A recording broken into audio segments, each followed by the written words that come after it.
So we have the number one pass defense in the country, as we know.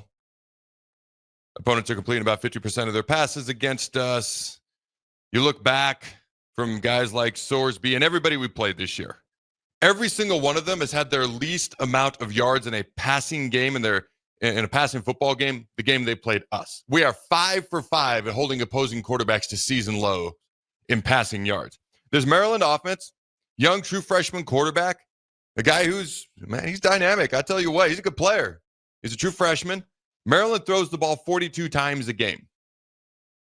So it is a team that throws the ball over 40 times a game versus the number one pass defense in the country. It's John Butler, who had the number one pass defense for 5 straight years in the world in the NFL, with the Buffalo Bills as their secondaries coach versus a true freshman. I like that matchup.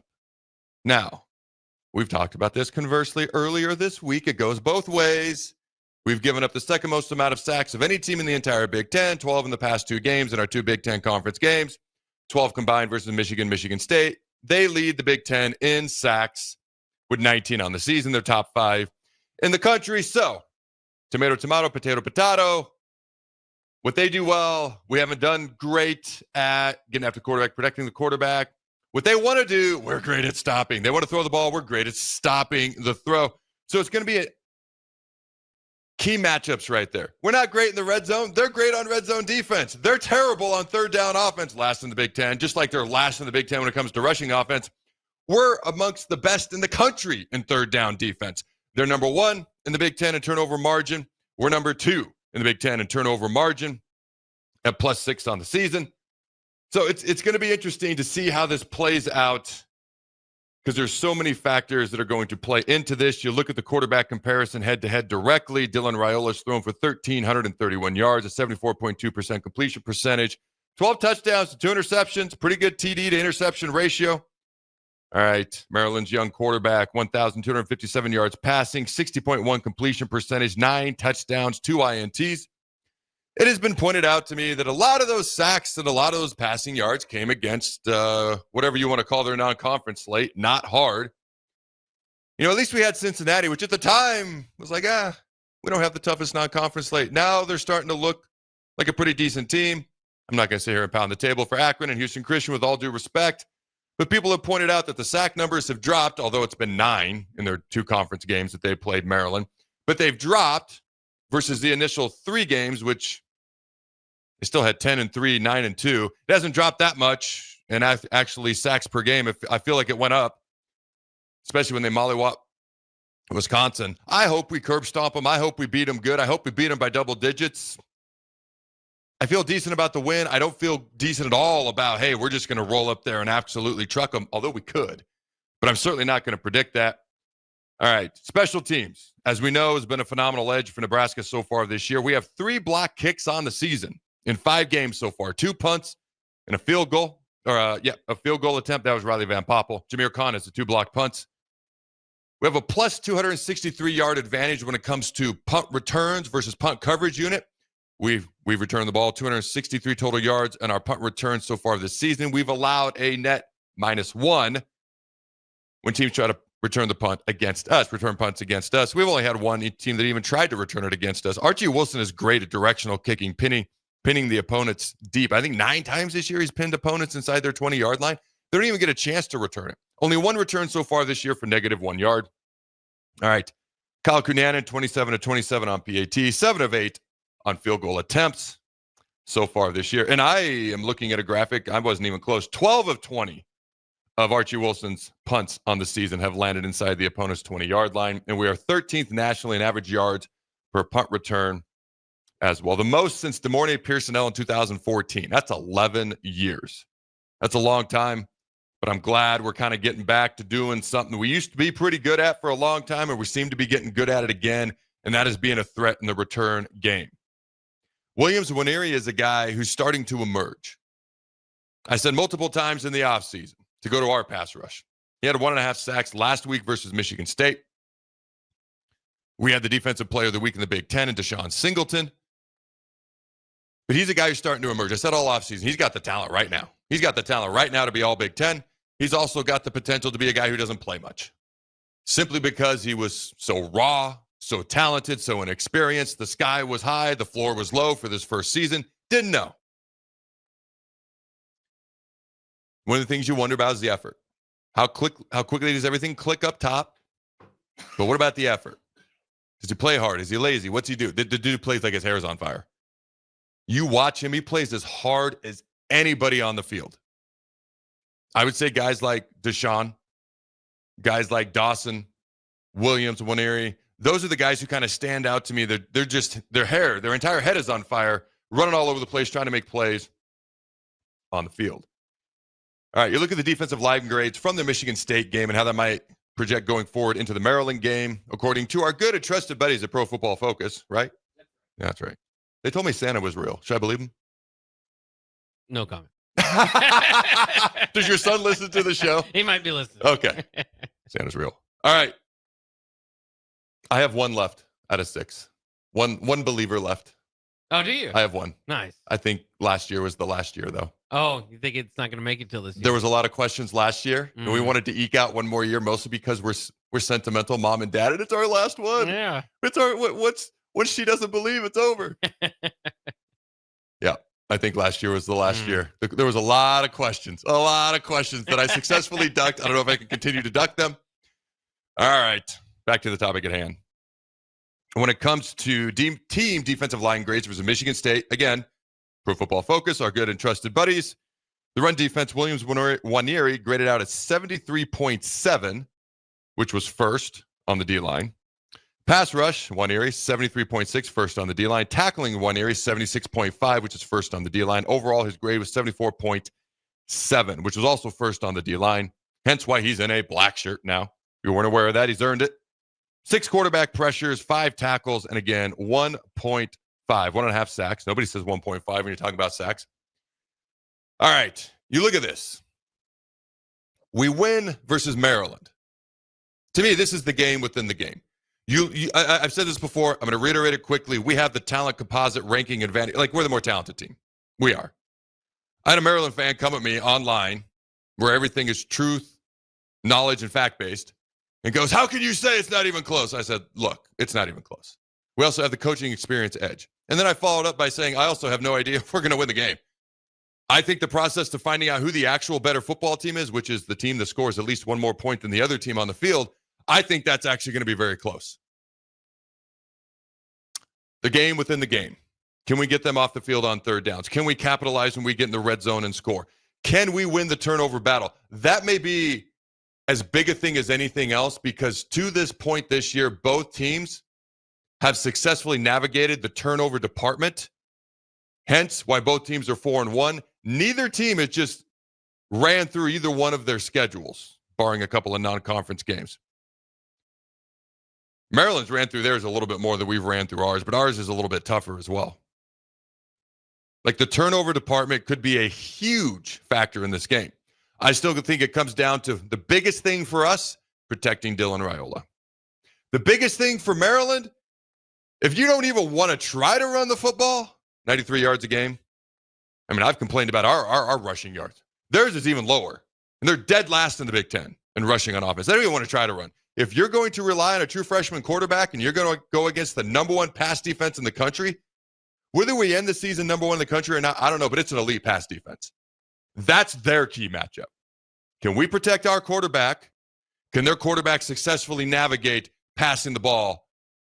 Unless they all of a sudden want to try to run the ball, which could happen. We are 101st in the country in stopping the run, albeit much improved last week. Can you do it consistently? Those are the big matchups along with turnovers. Then you got the game within the game, red zone, third downs, things of that nature. He's not like a dual threat quarterback.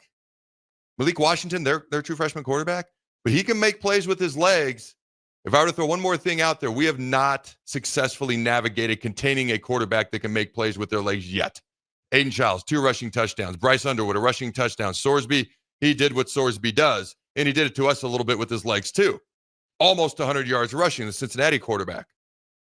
So the question is, Malik doesn't run as much as any of those guys, but he can.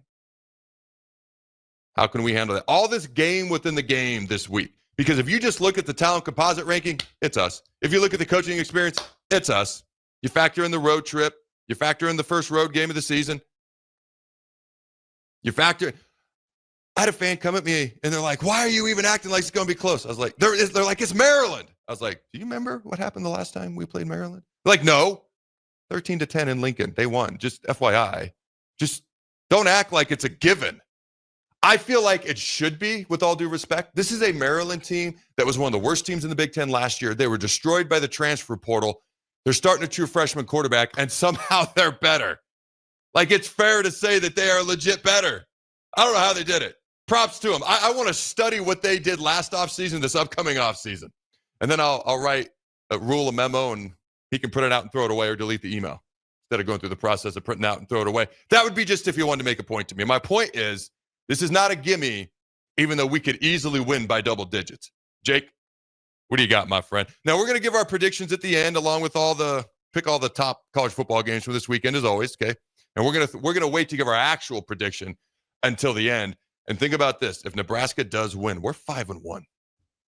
Think about that, Jake. We're 5-1. An absolute worst case scenario at the end of October. Unless we want to Penn State and UCLA, this bad boy, when we host Northwestern, is 6-2. And 7-1 becomes insanely realistic. But let's start with, will Nebraska be 5-1 on Saturday night? What's your keys, your breakdown? We'll give our prediction at the end. Yeah, it's going to be interesting. Again, remember, this is Nebraska's first true road game. So, that might bother Nebraska a little bit. Maryland's been pretty good in first quarters, so maybe a slower start, a possibility for the Huskers as well. But I think Maryland needs to channel their inner Biff Poggi and run their quarterback a little bit more this week. He's a guy that, as you mentioned, he can make plays with his legs, but prefers to do it with his arms. So a lot of times scrambling to kind of wait to get guys open. Remember, Biff Poggi went in there with Michigan and said, "Hey, let's run this guy, Bryce Underwood." And of course, it's worked a little bit since then for the Wolverines. Interesting to see what they'll do against USC this week. That's what I would do if I'm kind of on Maryland's side. And if you listen to their press conference leading into the week, their head coach was talking about, maybe we need to try to do what Nebraska doesn't do well, which is run the ball a little bit more. It could be rain kind of factoring in. So both these teams, we'll see how they react to that. Could make for, in a close game, a wet ball can certainly slide things one way or the other. I feel pretty confident about this game. It's interesting. I think it's maybe just the fact Nebraska won last week, found a way to kind of gut one out that maybe otherwise in the last several years would have somehow gone off the rails. Nebraska was able to win that one. As the week kind of goes on, I think I feel more confidence. The one question that you do have, again, is pass protection. Maryland does have, that's where they do particularly play some pretty good balls getting to the quarterback, and Nebraska's had that problem. So I think you're going to see a few drives stall, come up stalled because of that. But I think Nebraska's just got more horses in the stable to make those big plays. We'll see. Could be big again from Isaiah Hunter with one or two shoes, but certainly Ja'Cory Barney, Emmett Johnson. I feel like those guys can make the difference in this type of game. Again, but I'm very intrigued too to see how much the rain does factor into it, or the weather, whether that might be, if there's actual rainfall or not. Because both these teams have said in the past, have said even in this game week, like I was saying about Mike Loxley, hey, maybe we can run the ball more. I don't trust him. I don't trust Pep Hamilton over there at Maryland, and I don't trust Dane Holgorsen over here at Nebraska. Though Nebraska's closer to a 50-50 run-pass balance this season than people would expect.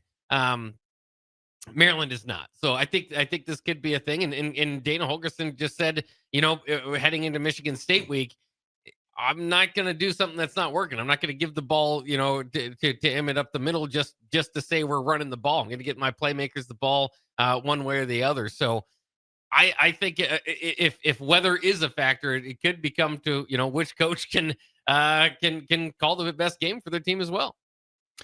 If weather does become a factor,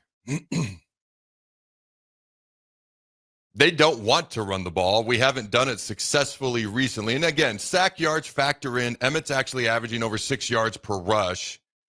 They're top 25 in stopping the run in the country, 24th. We're 101st. So we're better at running the ball than they are. They're better at stopping the run than we are. So that would be interesting if weather does play a factor.